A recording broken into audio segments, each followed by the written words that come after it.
Orol mo'ylovdori. Bu baliq tabiatda juda kam sonda qolgan, kamyob va muhofazaga muhtoj tur hisoblanadi.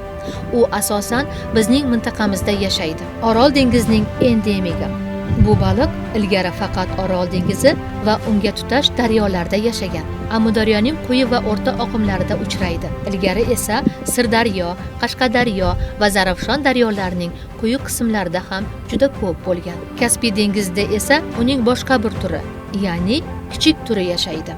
Rasmga e'tibor bersangiz, og'iz atrofida kichkina mo'ylovlari bor. Shuning uchun ham uni mo'ylovdor deb atashadi. Uning tanasi suzishga moslashgan, kuchli va chaqqon baliqdir. Bu baliq hozirda yo'qolib borayotgan tur sifatida O'zbekiston Respublikasi Qizil kitobiga kiritilgan. Orol dengizining qurib qolishi, daryo suvlarining kamayishi va ifloslanishi, to'g'onlar qurilishi natijasida baliqlarning ko'payish uchun qulay joylarga bora olmasligi bu baliq turining keskin kamayib ketishiga sabab bo'lgan.